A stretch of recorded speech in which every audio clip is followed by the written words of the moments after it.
Gloria a Dios, hermanos. Vamos a abrir nuestras Biblias en esta mañana en Tito. Vamos a Tito.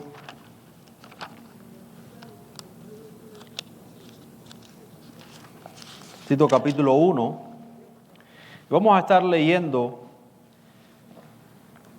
los primeros 4 versículos. Recordemos que cuando leamos la palabra, decimos, esta es la palabra de Dios, y todos juntos, gracias, Señor, ¿verdad? Dice así la palabra de Dios, la cual reverenciamos en silencio. Pablo, siervo de Dios y apóstol de Jesucristo, conforme a la fe de los escogidos de Dios y el conocimiento de la verdad que es según la piedad, en la esperanza de toda vida eterna, la cual Dios, que no miente, prometió desde antes del principio de los siglos, y a su pueblo, y a su debido tiempo, manifestó su palabra por medio de la predicación que me fue encomendada por mano de Dios nuestro Salvador. A Tito, verdadero hijo en la común fe, gracia y misericordia y paz de Dios Padre y del Señor Jesucristo, nuestro Salvador. Esta es la palabra de Dios. Gracias, Señor. Pueden sentarse, hermanos. Vamos a orar. Padre, te damos gracias una vez más, Señor, por tu palabra. Señor, agradecidos estamos, porque en ella encontramos tu consejo y encontramos la verdad, oh Dios. Señor, nos has dado tu palabra como guía para conocerte a ti profundamente, oh Dios. Todo lo que tú has querido revelar a nosotros acerca de ti lo encontramos en tu palabra y estamos agradecidos de eso. Señor, en esta mañana bendice tu palabra en medio nuestro. Que las palabras dichas en esta mañana sean de edificación para tu iglesia. Que tu Espíritu Santo obre, oh Dios, en medio nuestro, trayendo nuestros corazones, oh Dios, a un mismo sentir, a una misma fe, oh Dios. Redarguye de pecado, trae esperanza, danos alientos, anímanos y amonéstanos, Señor, si es necesario en esta mañana. Es en Cristo Jesús que te pedimos estas cosas. Amén. Pero hermanos, antes de comenzar, creo que ya se me olvidó predicar. Hace alrededor como unos meses que ya no había predicado. Después que terminamos Apocalipsis, ¿verdad? Agarré un receso de unos meses, pero ya estoy de vuelta, gracias al Señor. Necesitaba este tiempo también para enfocarme en trabajar. Necesitaba trabajo, más trabajo. O sea, uno nunca para de trabajar, pero necesitaba más trabajo. Pero el Señor ha sido bueno, misericordioso. Todavía sigo necesitando trabajo, pero el Señor me ha dado fuerza y gracia para esta obra del ministerio. Dicho esto, hermanos, vamos a ver hoy en esta mañana una serie de predicaciones basadas en la carta o el libro de Tito. Y vamos a estar viendo consecutivamente todo lo que esta carta, que es corta, ¿verdad? Una carta tiene 3 capítulos solamente, pero es una carta rica en teología y doctrina.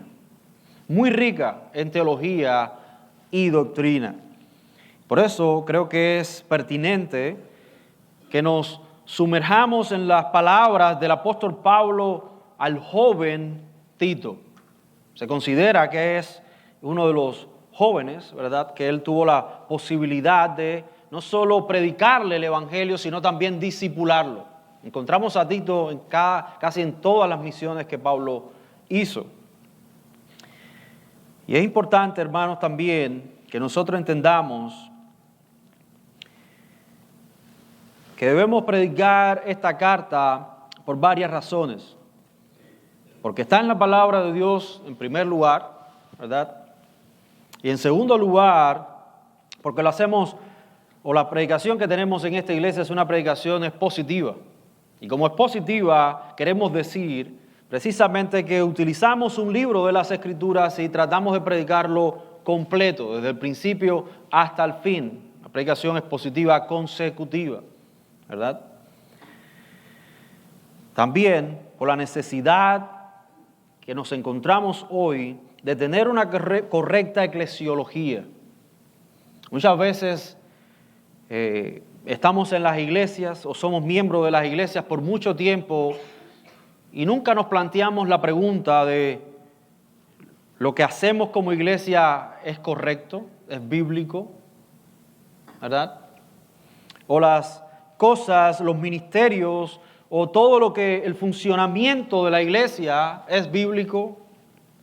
Muchas veces no nos preguntamos, asumimos, esto es una iglesia, vamos, nos sentamos, nos gustó el predicador, nos gusta la música, nos sentamos y somos miembros por 10, 12 o para el resto de la vida. Pero realmente no nos preguntamos cosas que tienen que ver con eclesiología. Y es importante. La iglesia es el cuerpo de Cristo.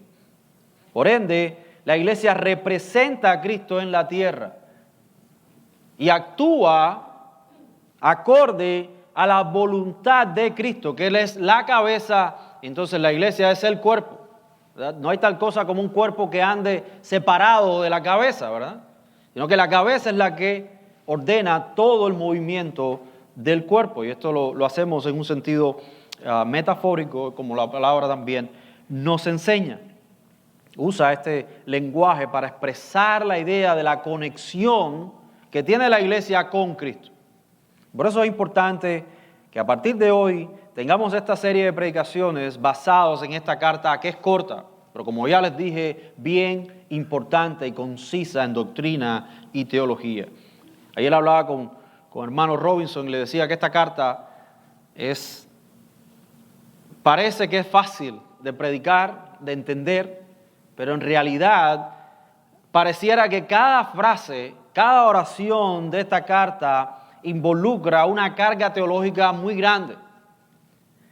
Y yo voy a ver cómo desempaquetamos, vamos a ver juntos cómo desempaquetamos todo este paquete de teología que está acá, porque es muy fácil para Pablo escribir a Tito, un hombre que ha sido entrenado por el apóstol Pablo, que conoce el lenguaje del apóstol Pablo. Pero para nosotros, muchas veces, nosotros tenemos que hacer pautas en palabras específicas para ver cuál es la doctrina o por qué se dice esta palabra o cómo se usa esta palabra para poder entender entonces la palabra de Dios.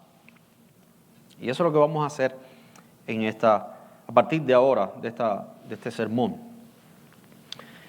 Ahora, tenemos que entender, y como este sermón es un sermón introductorio, siempre cada vez que comenzamos un libro damos una introducción, ¿verdad?, del libro. Hoy he puesto por título una introducción a la carta, muy sugerente, ¿verdad? Lo primero que vamos a ver es el autor. El autor, como vemos en el versículo 1, es el apóstol Pablo. Si usted agarra un comentario contemporáneo, usted se va a dar cuenta que muchos de los teólogos, ¿verdad?, contemporáneos ponen casi que en duda la autoría del apóstol Pablo. Como casi todos los libros del Nuevo Testamento, siempre hay una disputa por quién fue quien lo escribió. Si no fue Juan o fue otro Juan y este no era el Juan, el discípulo. También sucede con el apóstol Pablo. Pero realmente que hemos recibido esta carta, ¿verdad? Y esta carta comienza de esta manera. Pablo, siervo de Dios. Y una de las cosas que se pone en duda es precisamente porque no se encuentra ningún viaje misionero a Creta, que es el lugar a donde Pablo, como dice en el versículo 4 a Tito, verdadero hijo, en la común fe, gracia y misericordia, ¿verdad?, de Dios, de Dios Padre y del Señor Jesucristo nuestro Salvador. Dice el versículo 5, por esta causa te dejé en Creta.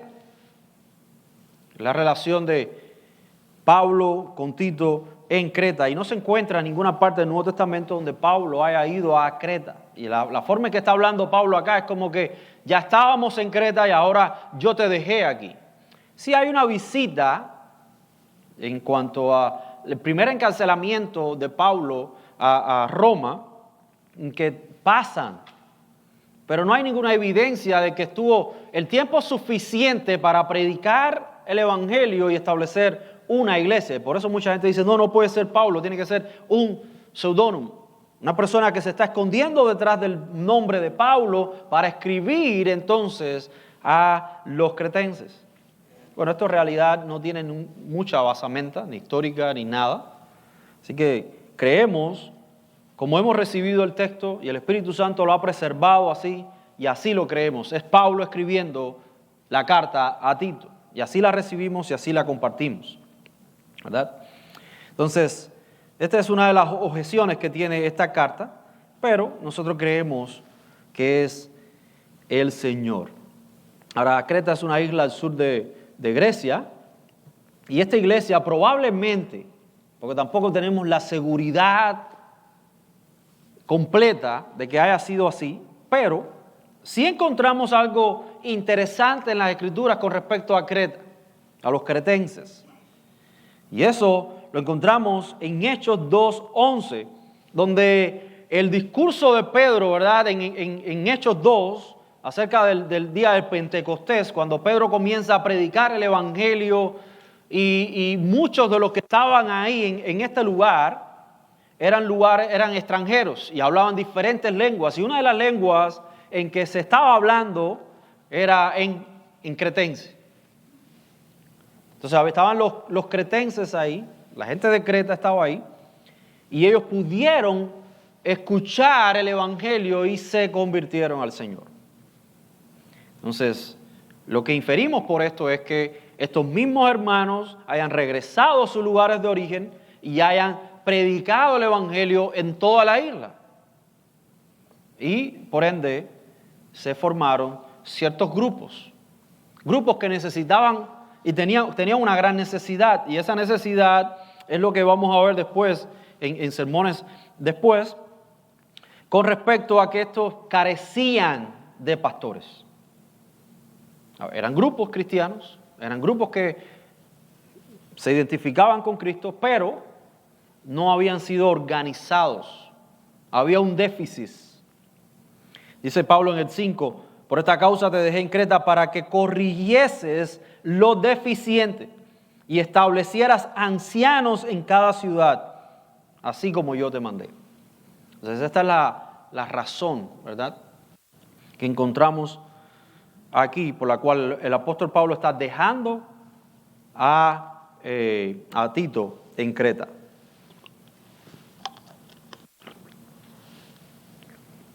Así que vemos cómo puede haber sido el origen de estas iglesias, basados en Hechos 2:11. También vemos el propósito que pudiera tener esta carta, y ese propósito tiene que ver, si vamos al versículo 5 nuevamente, pudiéramos decir, es este el propósito especial o específico, dejar a Tito. Pero realmente, hermanos, esto sí y no. Sí y no. Podemos decir que sí, pero podemos no estar anclados en ese sí. Tenemos que entender que más allá de lo deficiente, de las carencias que tenía en esta iglesia, esta carta tiene el objetivo, porque muchos pudieran preguntarse, bueno, pero ¿por qué Pablo en el transcurso, en el barco, no le explicó estas cosas a Tito? ¿Por qué tiene que escribirle una carta a Tito, ¿verdad?, para saber cómo tiene que hacer las cosas o qué es lo que tiene que hacer? Si Pablo él mismo le está diciendo, Tito, tú y yo estábamos aquí y ahora yo te voy a dejar porque yo me tengo que ir, ¿verdad? Entonces no tiene mucho sentido que este sea el propósito de la carta específicamente. Sí, esto es parte del propósito, pero ¿cuál sería el propósito entonces de esta carta? Bueno, el propósito de esta carta es que cuando Tito llegara a las iglesias y empezara a predicar el Evangelio y empezara a organizar a la iglesia, cualquiera podía haber venido y decirle, bueno, pues, ok, ¿quién tú eres? Hemos escuchado de Pedro, hemos escuchado de Juan, hemos escuchado de los apóstoles, de Pablo, ¿verdad? De hecho, los cretenses reciben el Evangelio por Pedro, en Hechos 2, un apóstol. Entonces lo que Pablo está dando a Tito es una credencial para poder establecer lo que es o corregir lo que es deficiente en la iglesia. Eso es lo que está haciendo Pablo acá. Entonces ese es el propósito principal.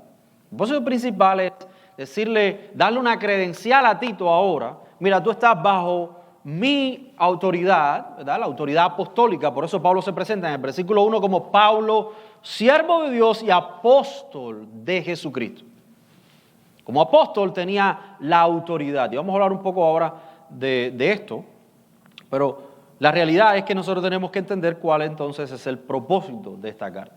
Entonces es dar a Tito una credencial para poder entonces corregir. Es decir, lo que está haciendo el Espíritu Santo a través de este proceso es estableciendo un orden dentro de la iglesia. Un orden. No es tal cosa como que ahora no me gustó los lagos, estoy sentado aquí, el pastor ya no me gusta, como predica, me voy a hacer una iglesia. No hay tal cosa como eso. No, porque esta es la doctrina que yo creo y me voy y empezamos una iglesia nueva. No, es que hay un orden establecido. Las iglesias plantan iglesias, ¿verdad? Los misioneros no son lobos solitarios.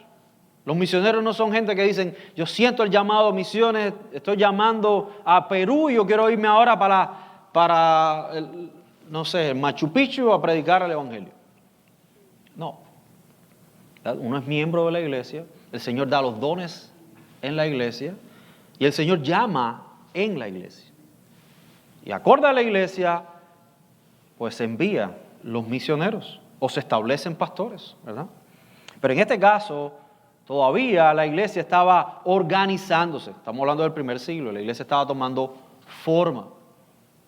Y había que dar un orden a la iglesia. Entonces, Pablo escribe como apóstol, pero también como siervo de Dios. Entonces, como ya hemos dicho, esta es una carta corta. Tiene 3 capítulos. Encontramos que están llenos de doctrina. En el capítulo 1 notamos esa autoridad apostólica, seguido de instrucciones y de cómo debe estructurarse la iglesia. Las iglesias del Señor deben tener pastores, no un pastor, sino pastores, acorde al texto que vamos a ver después más adelante. ¿Verdad? Vamos a probar eso también por las Escrituras. Pero esto es parte del contenido del primer capítulo. Capítulo 2 se nos enseña la relación entre la sana doctrina y la vida del creyente. Y estas dos cosas van separadas. Van separadas, van juntas. Van juntas, no separadas. No van separadas, van juntas. Entonces no podemos separar tal cosa como la doctrina de la práctica, sino que la doctrina produce práctica. Tenemos que ver eso mezclado. Eso en cuanto vamos a ir avanzando, el estudio lo vamos a ir viendo, precisamente como la Biblia lo establece. En capítulo 3 vemos cuál es la base de la vida cristiana, que es la gracia de Dios. Es la gracia de Dios. Entonces en esta carta también encontramos algunos falsos maestros que querían volver, como siempre, como es casi un tema recurrente en cada carta, ¿verdad? Maestros judaizantes que quieren volver a establecer la ley dentro de la iglesia. Y Pablo los menciona, los de la circuncisión, en el versículo 10, ¿verdad? También en el 2.9 habla de los que usaban la ley como complemento del evangelio. En el 2.10 habla acerca de estos mismos que por causa de este tipo de doctrina buscan dividir la iglesia. Y para todos ellos hay un mensaje en esta carta. Todas esas cosas las vamos a ir viendo a continuación en cuanto vayamos avanzando. En esta mañana entonces vamos a ver los primeros 4, vamos a mencionar los primeros 4 versículos, ¿verdad? Pero no los vamos a ver todos. Posiblemente no terminemos el 1. Probablemente no terminemos el 1. Pero vamos a ver, vamos a estar bastante tiempo en el 1. Y lo vamos a hacer teniendo 3 puntos. En primer lugar, la autoridad de Pablo. En segundo lugar, la elección de Dios. Y en tercer lugar, el conocimiento de la verdad según la piedad. Según la piedad. Esas 3 cosas vamos a verlas. Para decirlo y dejarlo antemano, probablemente el tercer punto lo dejaremos entonces para la semana que viene, o lo completaremos la semana que viene, el tercer punto. Pero es necesario, aunque sea, mencionarlo en esta mañana. Dicho esto, hermanos, vamos entonces con el contenido del sermón en esta mañana. Primer punto, la autoridad de Pablo. Como ya hemos leído, Pablo, siervo de Dios y apóstol de Jesucristo. Leemos que Pablo se presenta como siervo de Dios, y esto no es muy común en las salutaciones de Pablo. Pablo no vemos que esto es algo normal. Pablo se presenta como apóstol de Jesucristo, pero se presenta también como siervo de Jesucristo. Pero aquí lo está haciendo de una manera muy particular que caracteriza entonces esta carta, y es siervo de Dios, ¿verdad? Siervo de Dios y apóstol de Jesucristo. Aunque ya estamos familiarizados, hermanos, con estos términos, con estos títulos del apóstol, es importante entender en qué contexto él mismo se está presentando. Ya hemos dicho que el contexto tiene que ver con que él no fue el que planta las iglesias. Él no es quien planta la iglesia. Lo mismo sucede con la iglesia de Roma, ¿verdad? Él no planta la iglesia en Roma. Sin embargo, tiene una gran tarea de predicar el evangelio a los gentiles. Y por eso se involucra con las iglesias gentiles.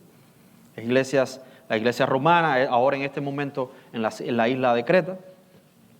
Entonces ese es el contexto. Pablo no fue quien plantó. A Pablo no lo conocen bien. Y él no conoce bien. Él ha escuchado de buen testimonio de hermanos fieles cómo está sucediendo, qué es lo que está sucediendo en la iglesia. Qué es lo que está pasando, no solamente dentro de la iglesia, sino cómo viven los cretenses. Y eso lo vemos en el versículo 12. Versículo 12 dice, uno de ellos, su propio profeta, dijo, los cretenses siempre mentirosos, malas bestias, glotones, ociosos. Fíjate cuál es el concepto de estos hombres en estos lugares, en esta isla. Entonces Pablo conocía bien cómo vivían esta gente, y ahora, en base a eso, él está escribiendo y él está organizando y trayendo un orden, ¿verdad? Que él mismo se está poniendo dentro de ese orden, porque al hecho de referirse a él como siervo de Dios, está sometiéndose, poniendo bajo la autoridad de Dios. La palabra siervo aquí es la palabra esclavo. Pablo está diciendo, yo soy un esclavo de Dios, y lo que yo voy a decir a partir de ahora no es mío. Yo simplemente obedezco, yo simplemente hago lo que Dios ha establecido, no lo que yo quiera. Eso es para que no quede duda dentro de los cretenses, ¿verdad? Ni dentro de la iglesia ni fuera de la iglesia. No, espérate, que este mensaje no es del apóstol Pablo, este mensaje es de Dios. Él es siervo de Dios. Yo no quiero abordar mucho acerca de la vida de Pablo, porque el hermano Ruslan lo ha hecho muy bien en su introducción a los Gálatas, ¿verdad? Y hemos hablado del apóstol Pablo muchas veces, pero sí queremos resaltar y recalcar la idea del apostolado. Entonces es importante que tanto siervo como apóstol, ¿verdad?, tienen la misma idea. Siervo en función. Siervo indica que él se somete a Dios y que lo que él va a hacer es de Dios. Y apóstol tiene que ver con quién lo envía, ¿verdad? Lo envía Jesucristo. Y Pablo reconoce y lo habla en otras partes de las Escrituras como que Él es el último de los apóstoles.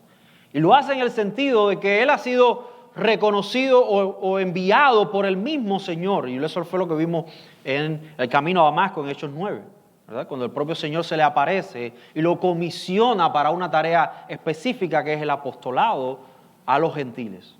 Es decir, Él es enviado a predicar el Evangelio a los gentiles. Y eso directamente por Jesucristo. Nuevamente, Él está diciendo, la autoridad que yo tengo no es mi autoridad, es la autoridad de Cristo sobre la iglesia. Porque Cristo es la cabeza de la iglesia, no es el apóstol Pablo. La cabeza de la iglesia no es el Papa de Roma, ¿verdad? No fue Pedro, como los romanos quieren decir. No es Pedro, es Cristo, ¿verdad? No es el pastor de la iglesia, la cabeza de la iglesia, es Cristo. Entonces, todo ministerio dentro de la iglesia se somete a Cristo. Y eso es lo que Pablo está estableciendo acá.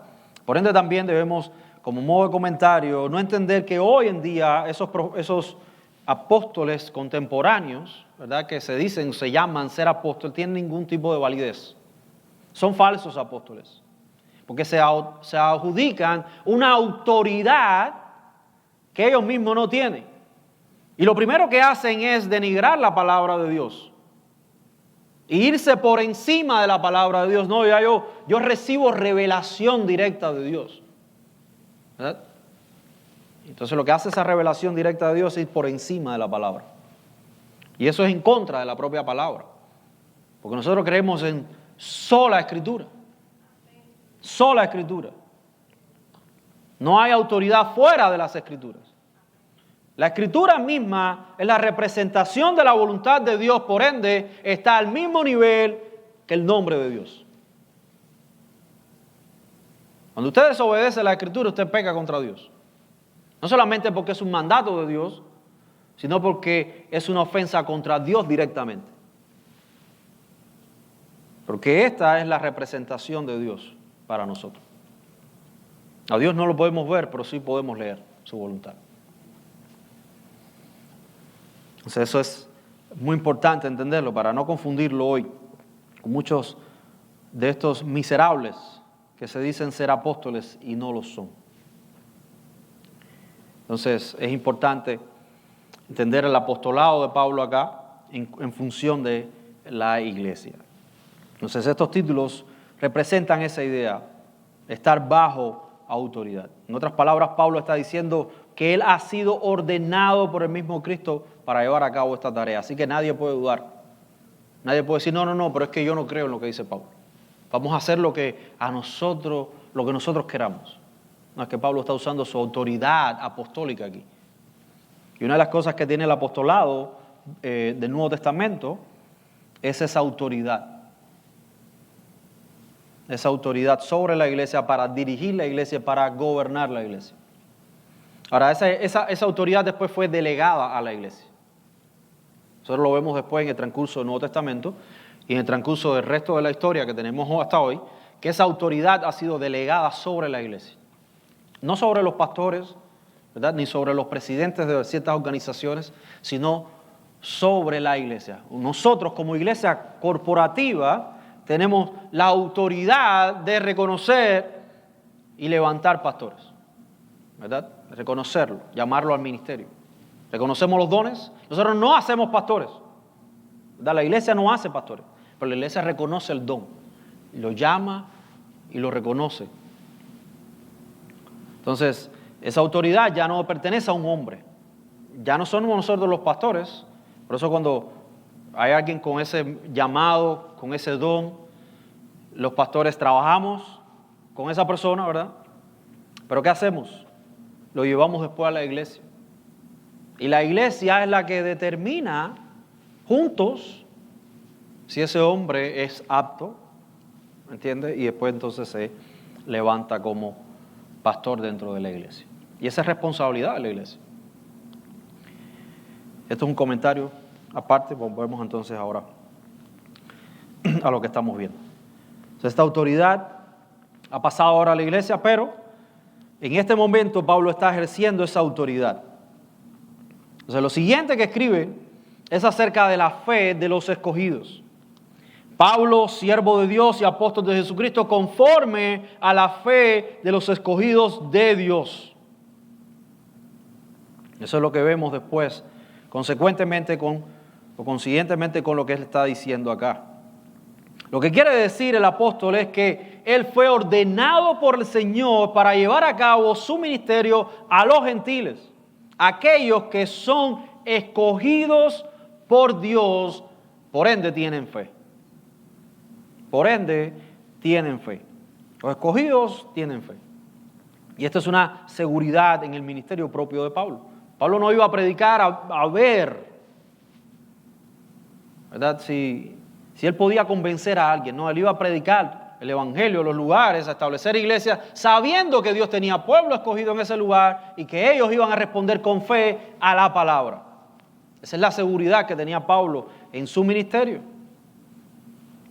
Y esa es la seguridad que hoy tenemos también nosotros al evangelizar. Por eso no descansamos nosotros en nuestros propios méritos o nuestra propia capacidad para convencer a otros de que el evangelio es verdad. No, usted predica el evangelio y la obra de conversión la hace el Señor. Pero asegúrese que esté predicando el evangelio verdadero. No esté predicando una historia falsa acerca de Cristo. No, Cristo te va a arreglar todos tus problemas.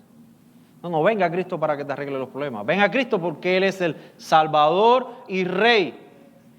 ¿Verdad? En ese sentido uno tiene que entender, pero para eso necesitamos que se nos predique el evangelio para ver la obra de Cristo y entonces poder venir entonces a Él. Porque de otra manera no puede ser. Si Él no nos cambia el corazón por medio de la predicación del evangelio, vamos a venir a un Dios falso. Y eso es un peligro. Entonces aquí hay seguridad del apóstol Pablo. Acá él lo que está es confirmando su ministerio a los gentiles. Él está predicando a los escogidos de Dios, aquellos que tienen fe. Entonces el ministerio de Pablo daba fruto. Los gentiles se convertían. No por la capacidad de Pablo, sino por aquel que lo llamó. Por eso le está diciendo, hey, es Cristo quien me llama y ahora yo predico a los escogidos de Dios. Dios ha escogido un pueblo y su pueblo para que van a creer en Él. Entonces, esto nos lleva a considerar entonces el segundo punto. Hemos visto la autoridad apostólica, en qué consiste, y ahora vamos a ver la elección de Dios. La elección de Dios. Ya hemos mencionado que Pablo habla acerca de los que de los escogidos, conforme a la fe de los escogidos de Dios. Y por eso les dije ahorita que muchas de estas cosas o de estos versículos necesitamos detenernos en algunas de las palabras para poder entender, ¿verdad? ¿Qué significa? ¿Cuál es la doctrina que hay detrás? ¿Cuál es la teología que hay detrás de estas cosas? Aunque en esta mañana yo no lo voy a hacer exhaustivamente, porque predicar la doctrina de la elección nos llevarían 2, 3 sermones para hacerlo, pero sí vamos a verlo de una manera bíblica, de una manera que podamos decir, sí, es bíblico. La doctrina de la elección, de cómo Dios escoge, de que haya escogidos, es bíblica. Es bíblica. Y cómo esta doctrina trae también reposo a nuestras vidas. Ahora, hablar de la elección puede traer en algunos círculos evangélicos cierta pasión, ¿verdad? Muchos la niegan, dicen, no, es imposible, no creemos en la elección de Dios, porque si Dios elige a unos para salvación, entonces está eligiendo a otros para perdición, entonces Dios es injusto, ¿por qué no los elige a todos? Pero lo cierto es que la palabra no se puede borrar de la Escritura, y la palabra elección o escogidos está en la Escritura y tiene la intención con la que fue escrita, que es determinar que Dios escoge para sí mismo un pueblo que ha sido reservado por Él, por su propia voluntad. Y eso no lo podemos negar. Y una de las mayores objeciones que vemos con respecto a esta doctrina de la elección no es el simple hecho de que Dios elija, sino cómo elige Dios. Porque ahí es donde viene más el conflicto. Porque cuando uno le cita, por ejemplo, Efesios 1:4, dice así: según nos escogió en Él antes de la fundación del mundo, para que fuésemos santos y sin manchas delante de Él. Bueno, es que ya estamos usando otro texto que menciona la elección. Bueno, Romanos 8:33. ¿Quién acusará a los escogidos de Dios? Dios es el que justifica. No, eso está en las Escrituras. Y ya aquellos que están en contra de la doctrina dicen, bueno, ok, acepto que esté en las Escrituras. Pero lo que no acepto es la forma en que Dios escoge o elige. Y es aquí donde viene el problema, donde viene el conflicto interno. Porque nuestro corazón no está preparado para recibir la obra de Dios, sino que queremos ganarnos por nuestros propios méritos la obra de Dios. Por ende, aquellos que niegan esta doctrina lo que están es en conflicto con esta realidad y dicen, no, Dios no puede escoger, yo me lo tengo que ganar. Y aunque este no sea el lenguaje que se usa, en la práctica es lo que se dice, o se hace, perdón. Entonces, tenemos que tener claro, hermano, que esta doctrina es una doctrina bíblica y que depende de Dios, no de nosotros, el ser elegidos. Depende de Él, no de nosotros. Entonces, lo más importante de esta doctrina es entender cómo es que Dios escoge. ¿Cómo es que Dios escoge? Dice Juan 15:16. No me elegisteis vosotros a mí, sino que yo os elegí a vosotros y os he puesto para que vayáis y llevéis fruto y vuestro fruto permanezca, para que todo lo que pidiereis al Padre en mi nombre, Él os lo dé. Yo no voy a poner en contexto este texto, no lo voy a explicar, ¿verdad? Es necesario en algún momento después explicarlo, no lo voy a explicar, pero me voy a quedar con la idea de que Dios es quien escoge y se lo dice bien claro a su pueblo. Ustedes no me habían escogido a mí, yo los escogí a ustedes. ¿Verdad? Nuevamente reafirmando esta realidad bíblica. Entonces, la elección de Dios no solo nos da propósito, como leímos en Efesios 1:4, ¿verdad? O también leímos ahora mismo en Juan 15:16, que nos da propósito. ¿Cuál es el propósito? Llevar fruto, permanecer en Él, ¿verdad? No solamente nos da ese propósito, sino que la elección de Dios nos da seguridad, paz, esperanza, etc. Es sobre esta doctrina que podemos decir que una vez los salvos, continuaremos siendo salvos. Lo podemos decir sin ningún tipo de temor y sin mencionar ninguna falsa doctrina. Porque la justificación que hemos tenido en Cristo es una justificación permanente, para siempre. Por eso a los que Dios elige, ¿verdad? Los elige para justificarlos en Cristo. Cristo mismo hablando orando al Padre, le decía, todo lo que me has dado, yo los he guardado, excepto uno, ¿verdad? Aquel hijo de perdición. Está hablando de Judas. Pero en este caso, hermanos, la idea acá es enseñarnos de que todos los que han sido elegidos son preservados por Él. Por ende, no hay nada que nos pueda separar del amor de Dios, como enseña Romanos capítulo 8.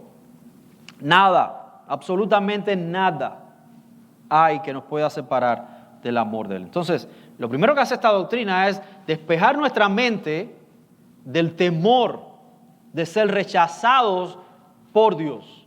Porque ya hemos sido aceptados en Él. Y si hemos sido aceptados, lo vamos a hacer, vamos a seguir siendo aceptados siempre. Pero quiero decir, como el apóstol Pablo lo dice en Romanos 8, si en verdad, ¿verdad? Lo voy a decir en un término general, porque esto es una doctrina fundamental, pero esto es importante.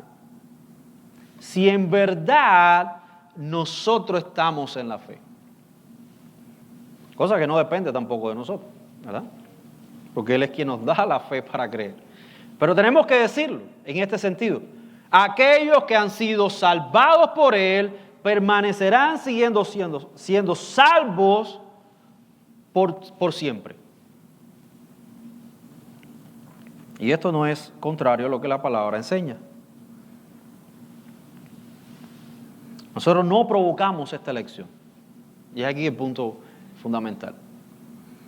Porque muchos dicen, bueno, sí, que Dios sabía quién iba a creer en Él y por eso los elige. Nuevamente, ponemos cualidades en las personas para atraer la gracia de Dios y provocar la elección de Dios. Pero esto no es así. La misma Biblia nos enseña, hermanos, que nuestra condición antes de Cristo era la misma. Todos estábamos sumergidos en pecado y ninguno de nosotros tiene méritos para con Él. No existe ninguna cualidad en nosotros que nos haga ser escogidos. La elección no es como los castings que nosotros vemos en las películas, ¿verdad?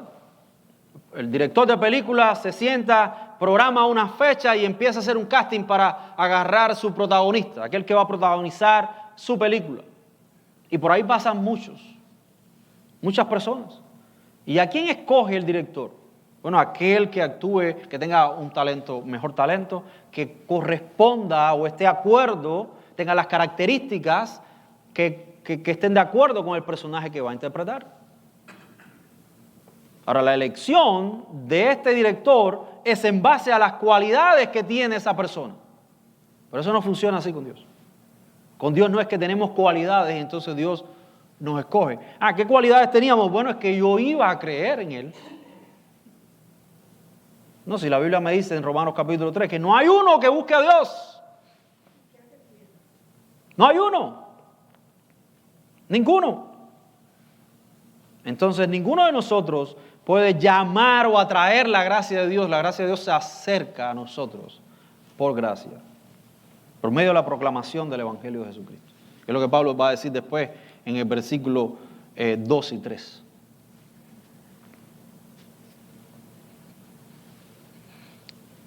¿Por qué decimos esto entonces? Por dos razones. En primer lugar, nuestra naturaleza. Somos pecadores. No queremos agradar a Dios. Esa es nuestra naturaleza como pecador antes de Cristo, o todos los que están sin Cristo.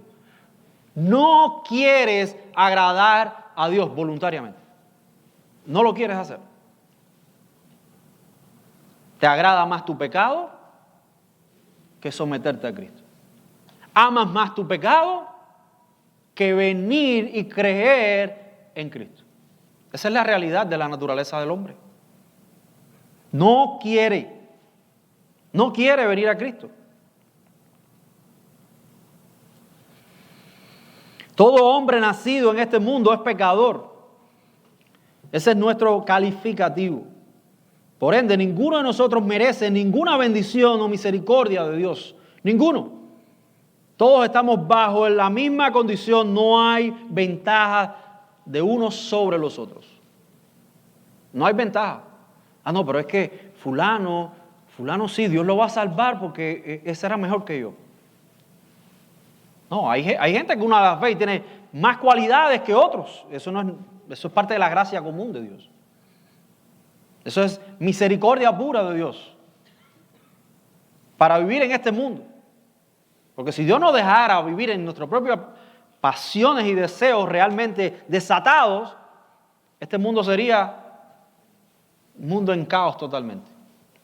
Si aún así Dios restringiendo la maldad de los hombres, mira cómo vivimos, imagínese usted a nuestra propia suerte.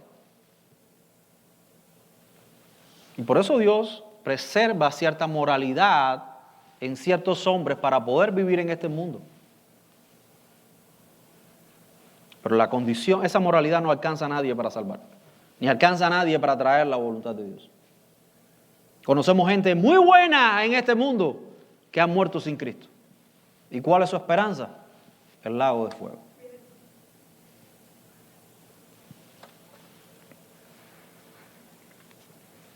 Romanos 8, del 7 al 8 dice: por cuanto los designios de la carne son enemistad contra Dios, porque no se someten a la ley de Dios, ni tampoco pueden, y los que viven según la carne no pueden agradar a Dios. Esta carne representa a aquellos que viven en una naturaleza pecaminosa, aquellos que andan sin Cristo. Éramos todos antes. Ese es el término, carnales. Entonces, ¿qué no hacíamos? No queríamos, pero tampoco podíamos. ¿Y por qué no podíamos? Pero Señor, ellos no pueden. Pobrecitos, no pueden. ¿Por qué no pueden? Porque no podemos llegar al estándar de Dios conforme a la ley, porque somos naturalmente pecadores. Entonces no podemos. No podemos. ¿Qué es lo que tenemos que hacer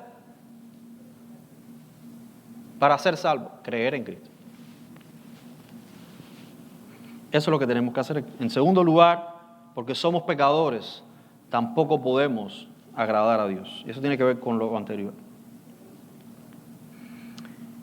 Y fíjense cómo es que esta doctrina trae consuelo. Miren lo que dice Romanos 5:10. Porque si siendo enemigos fuimos reconciliados con Dios por la muerte de su Hijo, sigue diciendo, mucho más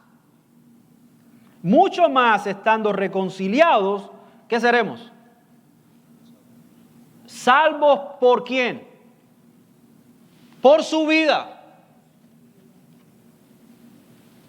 Entonces, aún nuestra perseverancia, esa seguridad de la salvación, no está en nosotros, está en la vida de Cristo. Porque Él es quien nos representa a nosotros. Hermano, si esto no trae consuelo a tu vida, realmente, no sé qué más lo puedo hacer.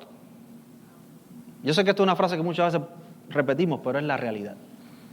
Si esto no trae consuelo a su vida, hermanos, usted está poniendo su esperanza en algo más que no es Cristo. Y eso no es correcto. Esa no es la verdad acorde a las Escrituras. En esta mañana, quiero cerrar con esto, precisamente. Yo les dije que no me iba a dar tiempo para el tercer punto. Y en el tercer punto vamos a explicar estas cosas de qué significa la piedad.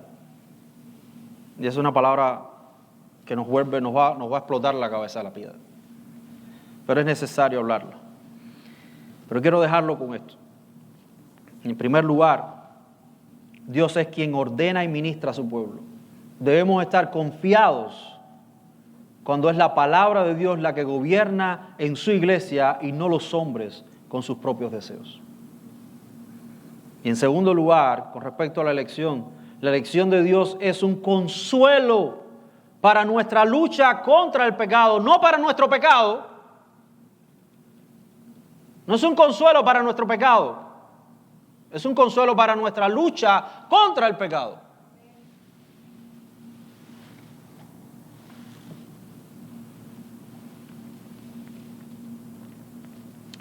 Son los méritos de Cristo los que me mantienen salvo y no mis propias obras. Quedémonos con eso, hermano, por ahora. Vamos a ir explicando y desmenuzando más el texto a continuación. Pero por ahora, quedémonos con esto. Vamos a orar. Padre, te doy gracias, oh Señor, en esta mañana. Señor, gracias una vez más por mostrarnos esta doctrina hermosa de la elección, que no descansa en nosotros, sino descansa en Cristo. del cual nos amó y se entregó por nosotros. Señor, no hay manera de recibir este mensaje y vivir como el mundo vive, sin esperanza, comiendo y bebiendo porque mañana morirán. Hoy vivimos para ti, Señor, porque tenemos un corazón que late por ti. Vivimos para ti, Señor, porque hemos entendido lo que tú has pagado en la cruz por medio de Jesucristo. Y esa verdad no nos deja deleitarnos en el pecado. Esa verdad nos permite deleitarnos en la obra de Cristo y descansar en Él. Sé con cada uno de nosotros, hermanos, de nuestros hermanos, y bendice el resto del tiempo. En el nombre de Cristo Jesús oramos. Amén.